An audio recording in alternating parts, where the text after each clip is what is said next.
Good morning everyone. My name is First Markin Galela og sa karon nga adlaw magbuhat ta og isa ka video nga magsolve ta sa isa ka problem about divergence theorem under sa vector calculus.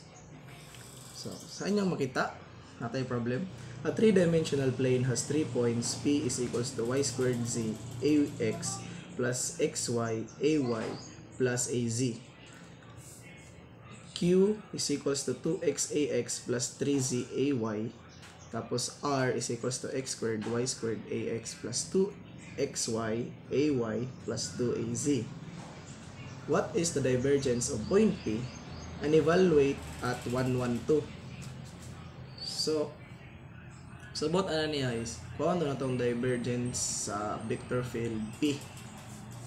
Ang solusyon na guys, okay, delta cross product vector field P is equals to partial x px respect to x, kibali partial derivation of px respect to x plus partial y py. So, partial derivation of py respect to y plus partial z pz respect to z. So, nay mga pangutan na asa man ni gikan ni kining px, unsa man itong ipangbutang dira. So, atong ibutang da is kining si y squared z, si xy o kanang wala mo na value ng az dapat puta nag 1. Okay, constant pa ng 1. So kung si q para to pangitaon, ang ato pong peak atong qx dira is kini pud si 2x kini, o ang atong ay ang qy na to da is kining 3z na siya na mga ibutang linya sa kanang may murag px py pz kung naka-Cartesian. Pero kung ang problem is naka cylindrical o spherical, napod siya another formula. So karon kaya itong ipinta kay murag Cartesian na naman sa inyong makita sa problem. So di sa tamo abot dito. So balik ta. Karon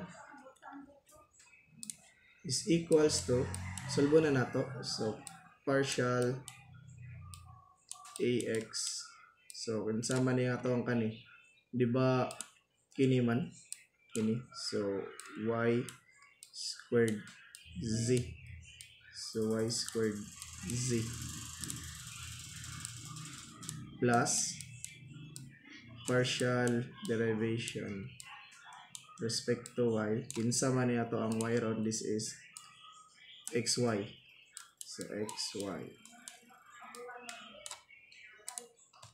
oops, wait, kana, tapos plus partial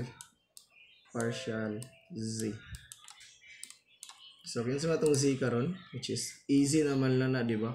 Nganong wala man gi-appeal si az, ax, ay, kay kung di ba kung sa vector na siya, kibali mo na siya imong direction, kibali magnitude ng direction din, so mo siya ang atong direction, kibali ax, ay, easy ang direction. So buta ito da, di ba wala man, so 1 gina siya, 1 constant, so 1 karon. So pag solve ani, since derive with respect to y, kaning pinakaon ni kini, wait lang atong i-blue ang marker, kini respect to x, di ba, kay x man so may x da, di ba wala, so mawala na siya diha so mabutan diha 0. So kina ganun na 0 kay wala man tay x din na sa ato ang px, para man na y squared 0 man na kay respect to x man ta, so wala man, so 0 na to. Karon dinhi sa ikaduhang line, this is y, pero naman tay y, di ba? So kay respect to y man pag derive ana, plus na to na siya, o sa may mabilin, di ba mabilin na lang ana si kuan na lang si x, kay mo 1 man na si y, so mabuta na x na lang respect to y man. karon diri sa pikas kini nga part, wait, kini this is z, but in this kuan man kini nga portion kini dire easy, wala man siya value, di ba? Na siya value 1 ata, okay, 1 na itong ibutang, so 0 na siya kaya itong i-derive respect to z, so 0, so ma-0 na siya, so meaning ang mabili na lang sa to kini na lang, kana na lang, so butan itong x, so kanang x muna na siya ay divergent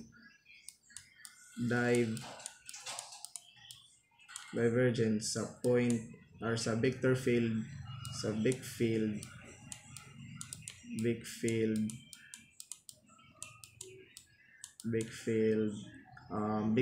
P. So nga na siya pag solve karon ang ato magipakita kay evaluate daw nato ning big field nato nga nakuha nga divergence sa 112. So data wait lang, itong pakita ko so itong layout marker, since naman tayo x nga divergence sa vector field phi, naman tayo location nga point nga 1 1 2, di ba? Tama? 1 1 2. So ang kini siya, this is ato ribotan dire. Ito yung live marker. This is 1 1 2. So this is x y z. Tama? Kung magkuanta x y z. So karon, since x na to, sasama na siya din niya. Di ba kini? Di ba kini na siya? Kini. So karon, ang divergence na niya, sorry. Pag-evaluate na to, x, substitute na lang nato ng 1 diri sa tong x. So may tabo ana, ang divergence sa p.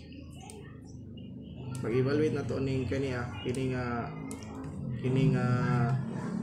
position, kini location point. This is 1. So man ni siya answer dito pod sa atong ikaduhang gipangita. So mao na to guys, dali ra man yun ang divergence theorem. Basta kay magtanaw ta sa formula, tapos dali ra man siya masabtan, kabalo lang gid ta mo derive o mo integrate, makabalo ta to mga calculus, makadumdum ta. So mao ra to. Thank you.